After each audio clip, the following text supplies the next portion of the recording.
remove this please.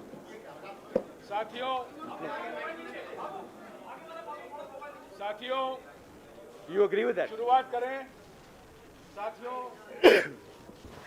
हमारे बीच में राहुल गांधी जी आ चुके हैं, राजस्थान के मुख्यमंत्री अशोक गहलोत जी हैं, हमारे संगठन के प्रभारी श्री केसी वेणुगोपाल जी हैं और हमारे राजस्थान के प्रभारी श्री अजय माकन जी हैं। आज जैसा कि आप जानते हैं, आप बैठ जाइए पीछे प्लीज।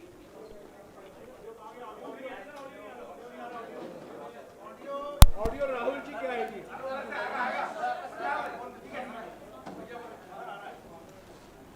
जैसा कि आप जानते हैं, आज दिल्ली में और हर एक राज्य में विशाल प्रदर्शन का आयोजन किया है कांग्रेस पार्टी ने मोदी सरकार की आर्थिक नीतियों के खिलाफ। बढ़ती हुई महंगाई, चिंताजनक बेरोजगारी और मूर्खतापूर्ण लगाई हुई जीएसटी, इसके बारे में राहुल गांधी जी आपके साथ बात करेंगे। Rahul Gandhi ji. Namaskar. How are you enjoying the onset of dictatorship in India? Are you enjoying it? लोकतंत्र की जो मौत हो रही है,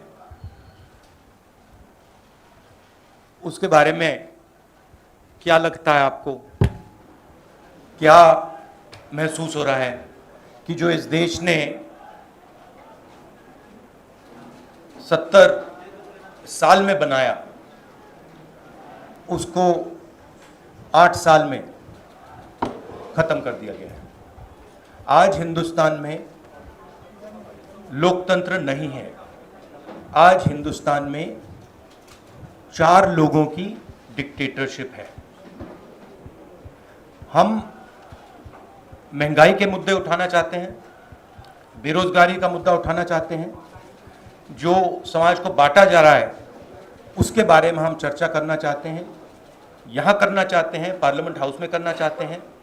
हमें ना बोलने दिया जाता है, पार्लियामेंट हाउस में हमें डिबेट नहीं करी जाती, अलाउ करी जाती है, हमें अरेस्ट किया जाता है। ये आज हिंदुस्तान की हालत है। आप सवाल पूछिए।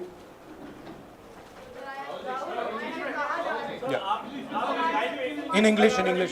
Look, what we are witnessing, is the death of democracy. That's what India is witnessing.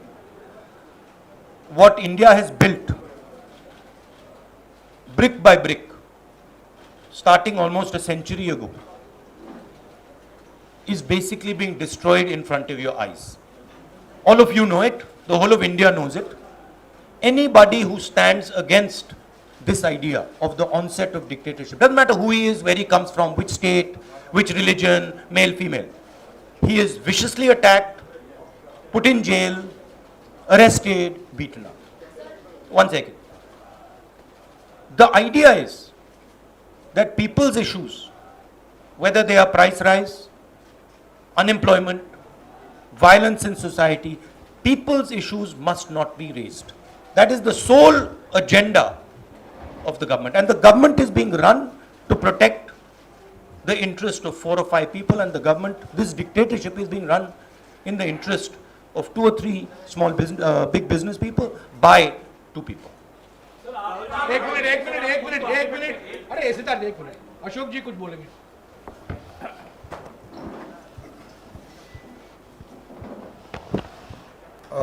Rahul ji ने जो कहा उसका आप समझ रहे हैं कि देश में क्या हालात हैं। किसी ने हमने कल्पना नहीं की थी कि कभी ये वक्त भी आएगा जब डेमोक्रेसी समाप्त होते हुए देखना पड़ेगा लोगों को।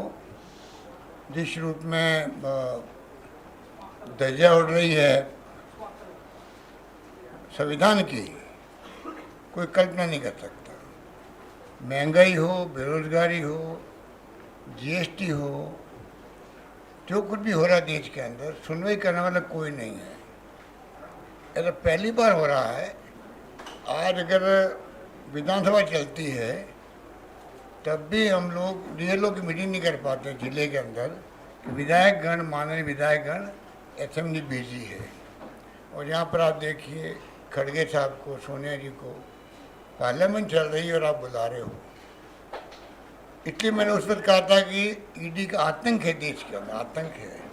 ED, income tax, CBI, Rahul ji के नेतृत्व में हम लोग गए थे वहाँ सीबीआई के दफ्तर के बाहर रात को 2 बजे 2:30 बजे।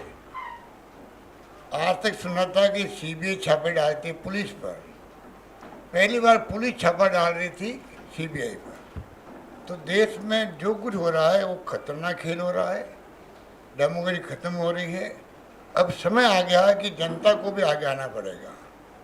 आंदोलन कांग्रेस कर रही, विपक्षी पार्टियाँ कर रही है, जहाँ जिनको सूट करे वो साथ दे, वरना खुद के जो सामाजिक संगठन हैं, एनजीओ है, एक्टिविस्ट है, उनको भी कोई न कोई तरीके से सरकार के खिलाफ खड़ा होना पड़ेगा। मैं निवेदन करना चाहता हूँ। आज जो ये आह्वान किया गया पूरे देश भर के अंदर, लोगों को महसूस हो रहा है कि कितनी भारी महंगाई है, बेरोजगारी से हाहाकार मचा हुआ है युवाओं के अंदर, जीएसटी का जो नए कारनामे हो रहे हैं रोज़ के रोज़, वो आप देख रहे हो। तो समय आ गया कि मीडिया को भी हिम्मत दिखानी पड़ेगी। जैसे जनता आगे आ रही है, मीडिया हिम्मत नहीं दिखा सकती, जनता आगे आ रही है, उसी प्रकार से मीडिया के मालिकों के ऊपर जो दबाव है इनकम टैक्स का, ईडी का, सीबीआई का, उसको भी छोड़ना पड़ेगा। नेशनल हेराल्ड भी अखबार है वो, जब अगर एक न्यूज़पेपर पे हमला हो सकता है तो कभी किसी पे भी हो सकता है। दिमाग में रखे बात को। आज मीडिया के सामने बहुत बड़ा चुनौती है कि वो बोल नहीं पा रहा है, बोलना चाहिए उसको। राहुल ठीक कह रहे हैं, वो हिम्मत नहीं दिखा पा रहा है। हिम्मत अब नहीं दिखाएंगे तो एक बात मैं कह के अपनी बात समाप्त कर देता हूँ। जो आपके मेरे बातें कहने के मेरे पास बहुत सारी, पर राहुल जी बैठे हैं, तो मैं खाली एक बात आपको कह के अपनी बात समाप्त करना चाहता हूँ। जो मार्टिन लिनोमन ने कहा था, जब जर्मनी में हिटलर की तानाशाही हुई थी और विपक्षी बुद्धिजीवी, सामाजिक कार्यकर्ता, पत्रकार, अल्पसंख्यक को निशाने पर लेने लगे, वहाँ की जनता चुप रही, सोचती रही राजनीतिक लड़ाई है। 45 में जब जर्मनी हिटलर की तानाशाही चलने के कारण पूरा बर्बाद हो गया जर्मनी, वहाँ के लोगों को बहुत पछताना पड़ा। अगर समय रहते हुए लोकतंत्र के लिए आवाज़ उठाई जाती तो शायद देश बर्बाद नहीं होता। बाकी तो आगे बातें कहने को बहुत सारी है, उन्होंने बहुत सारी बातें कही है। कहने का मतलब आज अगर चुप रहेंगे तो हमें इतिहास माफ़ नहीं करेगा, ये मैं कहना चाहता हूँ, निवेदन करता। एक बात कह के मैं फिर बात खत्म करता हूँ। पंडित नेहरू और जो जमाना था उस जमाने का, उनको मैं याद दिलाना चाहता हूँ, मोदी जी को और इनके आरएसएस के इनके आकाओं को। राष्ट्रीय ध्वज जो है, एक पैरा पढ़ के मैं बात समाप्त करूँगा। हिंदुस्तान के राष्ट्रीय झंडे को अभी मैंने फहराया है, पंडित नेहरू कह रहे हैं, अभी मैंने फहराया है 29 के अंदर, मतलब पहली बार मैंने फहराया था। इस झंडे का क्या मतलब है?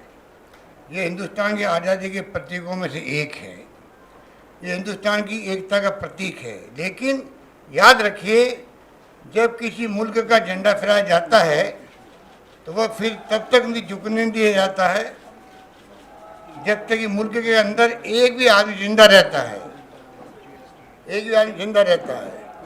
आज आप लोग इस मौके पर इकट्ठे हुए हैं जबकि राष्ट्रीय कांग्रेस अपना सबसे ज़्यादा महत्वपूर्ण अधिवेशन कर रही है और मुल्क की आज़ादी के लिए लड़ी जाने वाली लड़ाई में एक बड़ा कदम आगे बढ़ाने जा रही है। पंडित नेहरू कह रहे हैं, आज जबकि आपने एक झंडा फहराया है, क्या आपके अंदर इस संकल्प की आग नहीं झलक रही है कि इसे झुकने नहीं दिया जाएगा? मैं चाहता हूं कि आप ये प्रण करें, इस झंडे की हिफाजत करने की पूरी ताकत आप में रहेगी और यह कि आज़ादी की खातिर आप अपनी जान को कुर्बान करने देने के लिए तैयार रहेंगे।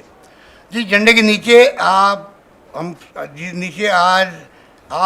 खड़े हैं, जिसको आपने अभी सलामी दी है, वह किसी एक जमात का नहीं है, ये एक देश का झंडा है। अब तक अगर आपने किसी खास जमात के लिए मुल्क को नुकसान पहुंचाते हुए काम किया है तो आप गलती पर थे। वे सभी लोग जो आज इस झंडे के नीचे खड़े हैं, हिंदुस्तानी है, ना हिंदू है, ना मुसलमान है, बल्कि हिंदुस्तानी है। जिन स्वयंसेवकों ने आज इस झंडे को सलामी दी है, उन्हें इसकी इज्जत रखने के लिए अपनी जान तक देने के लिए तैयार रहना होगा। एक बार फिर याद रखिए कि जबकि ये झंडा फहराया जा चुका है, ये तब तक नहीं झुकने पाए जब तक कि एक भी हिंदुस्तानी मर्द, औरत या बच्चा हिंदुस्तान में रहता है। आप बताइए, 29 के अंदर पंडित नेहरू ने पहली बार झंडा फहराया था। अमृत महोत्सव मना रहे हैं, 75 साल में कभी झंडे की बात की इन लोगों ने? उपलब्धि 75 साल में किसकी कोई बात हो रही है उसकी? आप क्या चाहते हैं, देश को किस दिशा में लेना चाहते हो, धीरे धीरे देश समझ रहा है। इसलिए मैं कहना चाहूँगा, जो समस्या हमारे सामने चुनौती भरी है, हम सबको आगे आना पड़ेगा। मेरा निवेदन यही है। धन्यवाद। एक minute Siddharth, one by one. और डेमोक्रेसी में जो भी टूल्स होते हैं किसी इशू को उठाने के लिए, आपने संसद में चर्चा करा दी, सरकार के कई लोगों ने बोला, उन्होंने महंगाई है मानने से इनकार कर दिया, आपने गांधी जी की प्रतिमा के सामने प्रोटेस्ट कर लिया, आप सड़क पर हैं। क्या वजह आपको लगती है कि सरकार प्रेशराइज नहीं हो, सरकार के ऊपर दबाव नहीं बन रहा है? क्या इसलिए कि वो चुनाव जीत जाते हैं? क्या इसलिए कि जनमत उनके साथ है? क्यों प्रेशर नहीं पड़ रहा है? करेक्टिव मेजर्स क्यों नहीं ले रही गवर्नमेंट? जैसे मैंने पहले कहा, जो ऑपोजिशन डेमोक्रेसी में, लोकतंत्र में लड़ती है, वो इंस्टीट्यूशंस के बल पे लड़ती है। मतलब जो देश का लीगल स्ट्रक्चर होता है, जुडिशल स्ट्रक्चर होता है, जो देश का इलेक्टोरल स्ट्रक्चर होता है, जो देश की मीडिया होती है, उसके बल पर ऑपोजिशन खड़ी होती है। वो सब जो इंस्टीट्यूशंस हैं, वो सब के सब सरकार को पूरा सपोर्ट दे रहे हैं। क्यों? क्योंकि सरकार ने अपने लोग इंस्टीट्यूशंस के अंदर बैठा रखे हैं। हिंदुस्तान का आज हर इंस्टीट्यूशन इंडिपेंडेंट नहीं है। हिंदुस्तान का हर इंस्टीट्यूशन आज आरएसएस के कंट्रोल में है। आरएसएस का एक व्यक्ति हर इंस्टीट्यूशन में बैठा है। तो हम एक राजनीतिक पार्टी से नहीं लड़ रहे हैं, हम हिंदुस्तान के पूरे इंफ्रास्ट्रक्चर के खिलाफ लड़ रहे हैं। जब हमारी सरकार होती थी, इंफ्रास्ट्रक्चर न्यूट्रल रहता था, हम इंफ्रास्ट्रक्चर को कंट्रोल नहीं करते थे। 2 राजनीतिक पार्टियों की लड़ाई होती थी, 3 राजनीतिक पार्टियों की लड़ाई होती है। आज इंफ्रास्ट्रक्चर सरकार का पूरा एक पार्टी के साथ है। फाइनेंशियल इंफ्रास्ट्रक्चर उनके साथ है। अगर कोई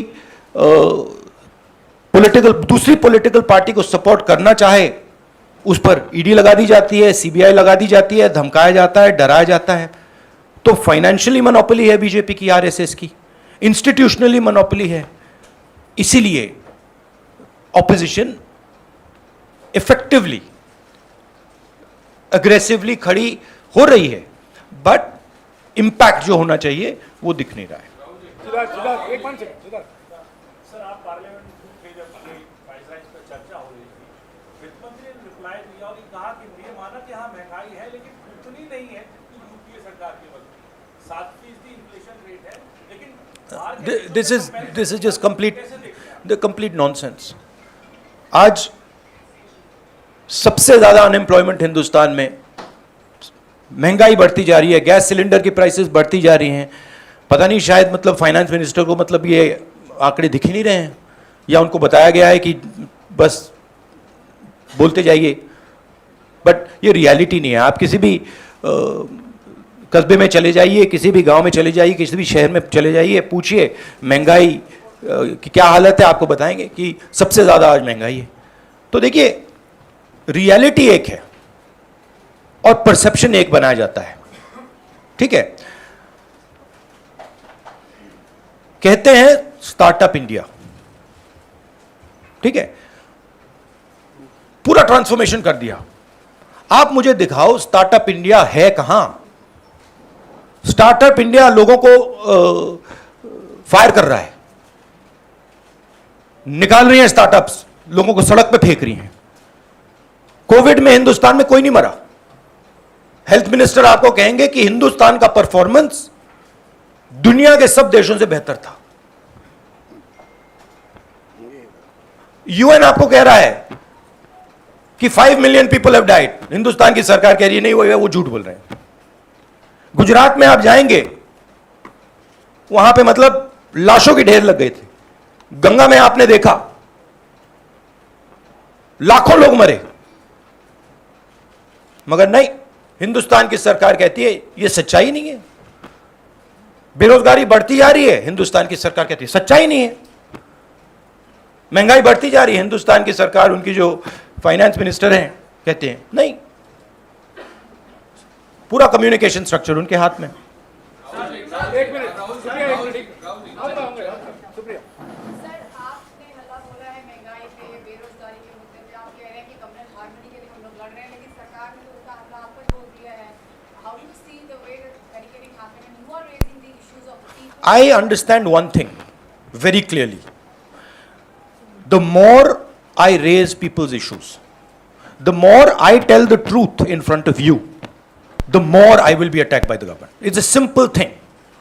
जितना मैं सच्चाई बोलूंगा उतना मेरे ऊपर आक्रमण होगा। मेरी प्रॉब्लम यह है कि मैं सच्चाई बोलता हूं, मैं डरता नहीं हूं, तो मैं अपना काम करूंगा, लोकतंत्र के लिए खड़े होने का काम करूंगा, महंगाई का मुद्दा उठाने का काम करूंगा, बेरोजगारी का मुद्दा उठाने का काम करूंगा, और मेरे ऊपर और आक्रमण होंगे। यह सच्चाई है। और जो धमकाता है वो डरता है।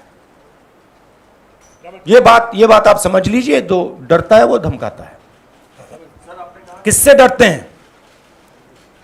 जो आज हिंदुस्तान की हालत है उससे डरते हैं। जो उन्होंने वायदे किए थे, जो उन्होंने पूरे नहीं किए, उससे डरते हैं।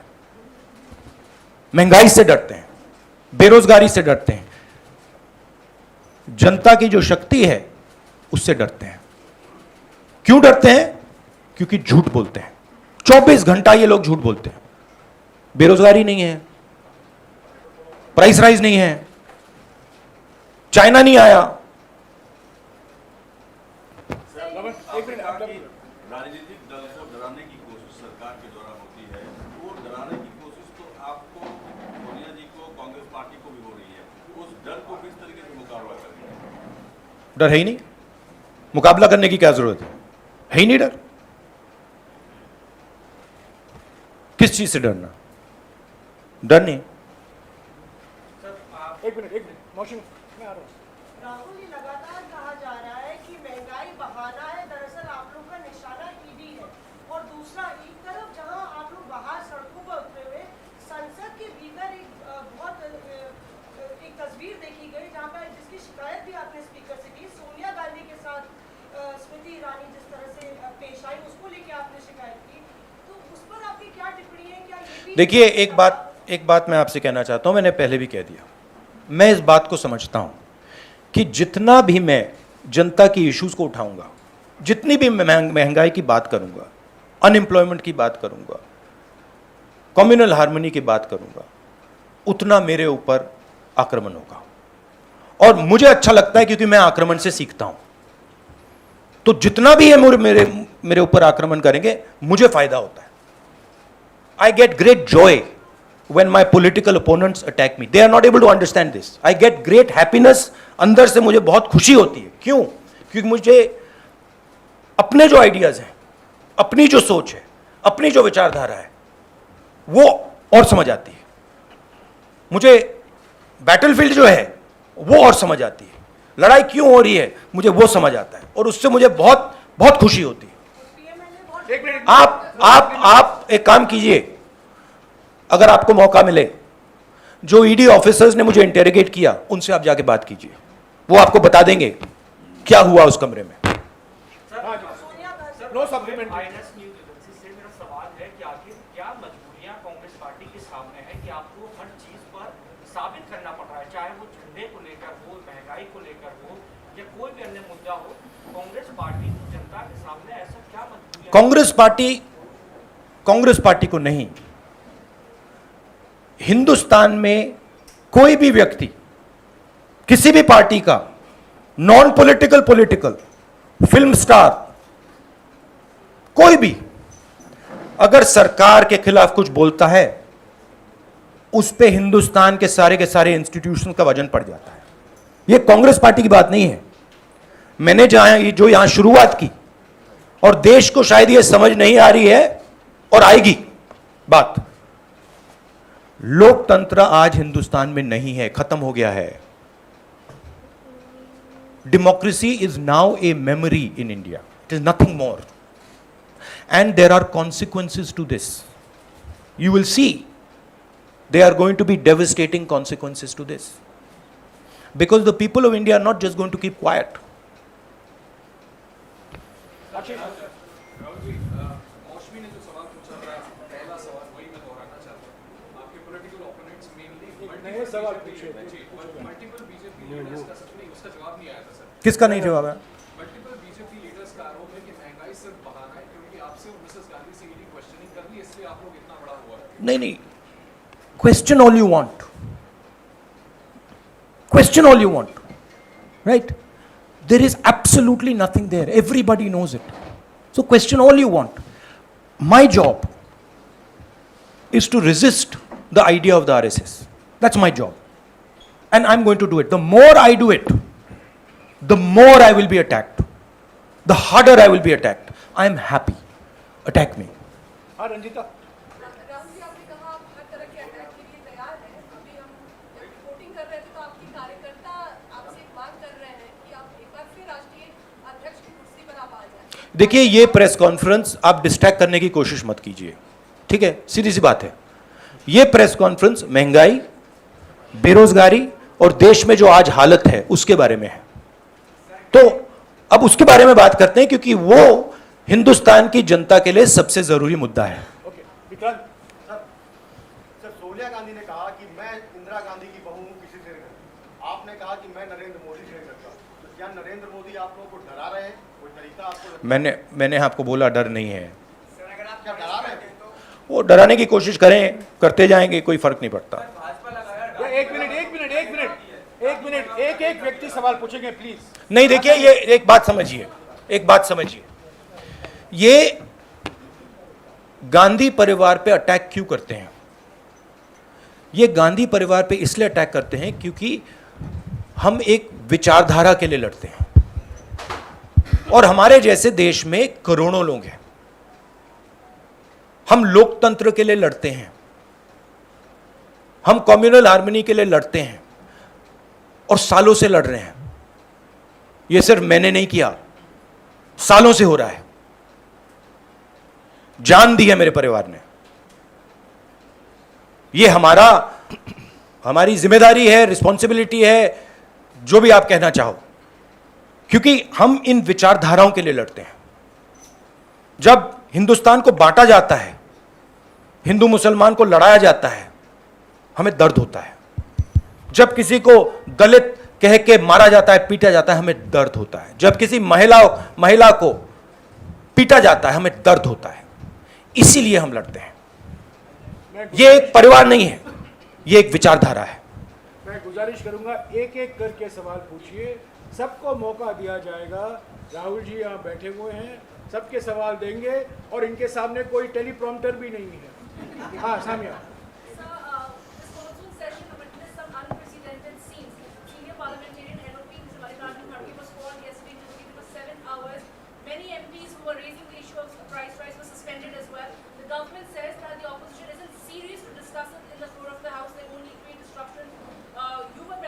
We have been asking for a discussion on price rise.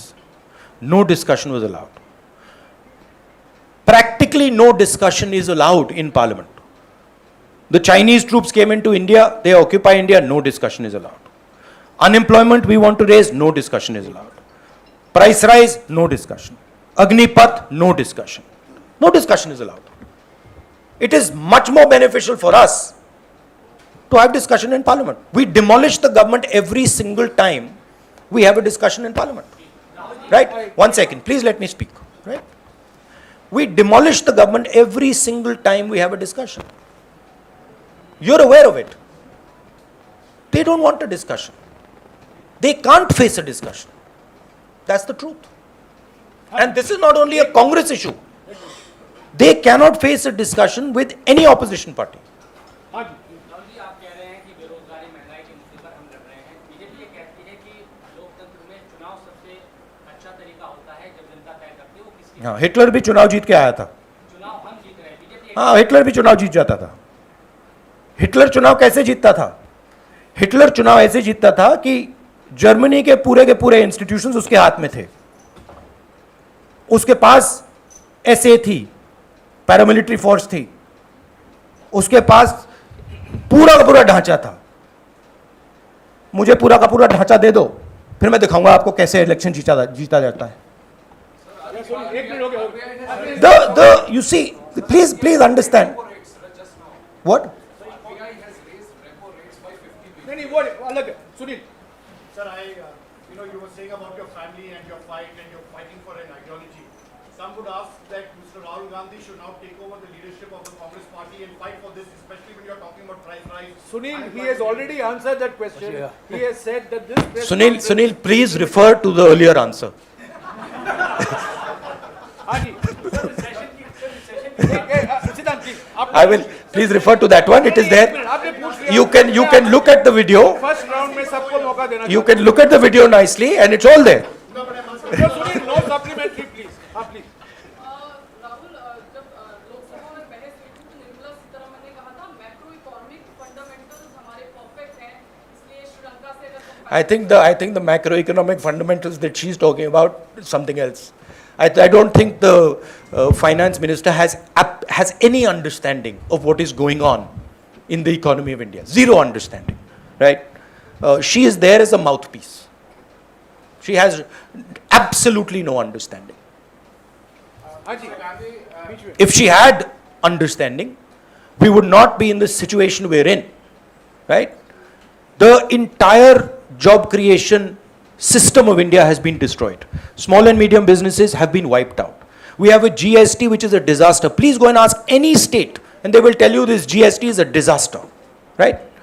We have the highest unemployment in the country. Price rise across the board. And the finance minister is saying there is no problem. Fine. एक minute यार, एक minute, एक तरीका है सवाल पूछने का। BJP हाँ, alleges that Congress is आपको मौका दूंगा। using the tactics of shoot and scoop. आप उसको अटैक करते हैं, फिर आप चले जाते हैं पार्लियामेंट से बाहर, और बीजेपी कहती है वो Congress is not participating in the discussion. Please refer to my earlier answer, which I had just given, about the importance of debate and how we are not allowed to debate in Parliament.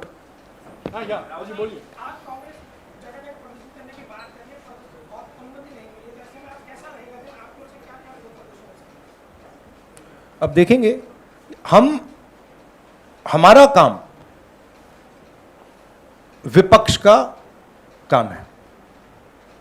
एक तरीका चलेगा नहीं चलेगा उसको हम test करेंगे, दूसरा तरीका टेस्ट करेंगे, तीसरा तरीका टेस्ट करेंगे, मगर हम रेजिस्टेंस को नहीं छोड़ेंगे। हाँ जी, लास्ट टू क्वेश्चन। आखिर में एक मिनट यार, एक मिनट सुनिए, रुक जाइए प्लीज। राहुल, आपने कहा कि विपक्ष को खत्म करने की कोशिश है, आपको डराया जा रहा है, अटैक किया जा रहा है। क्या इस बात का भी आपको अंदेशा है कि आपकी या सोनिया गांधी की गिरफ्तारी भी हो सकती है? मैंने आपसे कहा आप जो भी करना चाहते हो करो, कोई फर्क नहीं पड़ता मुझे। It does not make me any difference. You have to understand this. You have to understand the culture I come from. It does not make me any difference. I will be the happiest person. हाँ जी, राहुल जी, विपक्ष जो है जैसे कि पश्चिम बंगाल में ममता जी विपक्ष में, महाराष्ट्र में एनसीपी आपके साथ है, लेकिन इस आंदोलन में आज आपके साथ नहीं। इन्होंने कहा है ये प्रेस कॉन्फ्रेंस महंगाई, जीएसटी और आर्थिक मुद्दों पर सीमित है, और इसी पर अगर आपको सवाल है तो पूछिए। जी राहुल, आपने जिक्र किया कि विपक्ष की जो मजबूती होती है वो संस्थान होते हैं, इंस्टीट्यूशंस होते हैं। हमने अभी देखा कि पीएमएलए को लेकर जिस तरह से लगातार आप भी हमलावर हैं, पीएमएलए के जो प्रावधान थे उसके खिलाफ 242 याचिकाएं सुप्रीम कोर्ट में थी, लेकिन सुप्रीम कोर्ट का एक आदेश आता है और उसके बाद भारतीय जनता पार्टी कहती है कि अब विपक्ष के नेताओं पर और ज्यादा सारे के सारे हिंदुस्तान के इंस्टीट्यूशंस आज आरएसएस बीजेपी के कंट्रोल में है। सारे के सारे, एक नहीं बचा है, सारे के सारे। तो जो ऑपोजिशन का आइडिया है, ऑपोजिशन के ऑर्गेनाइजेशंस नहीं, ऑपोजिशन के का जो आइडिया है उस पर आक्रमण हो रहा है। साथियों एक मिनट,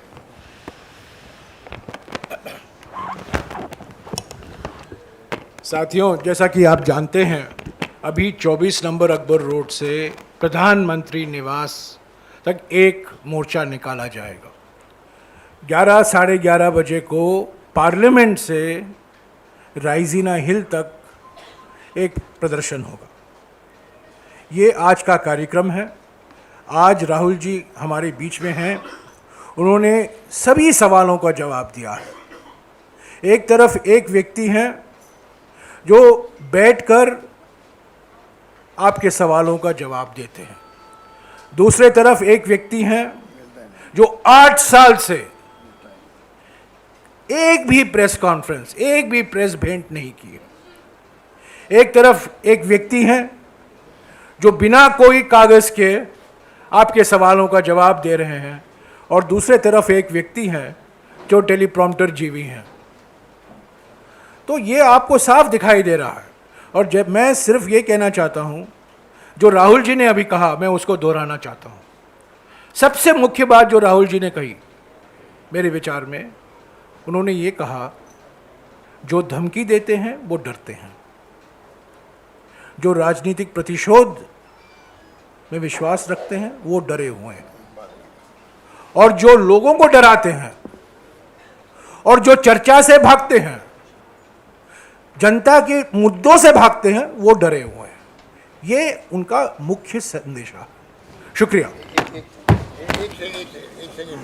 एक बात मुझे कहनी है कि आपने जो कहा कि राहुल जी भी पार्लियामेंट में आए। गांधी फैमिली जो है 32 साल से ना प्रधानमंत्री ना मुख्यमंत्री ना कोई पद पे रही है, तो मोदी जी क्यों डरते हैं? इसका जवाब दें।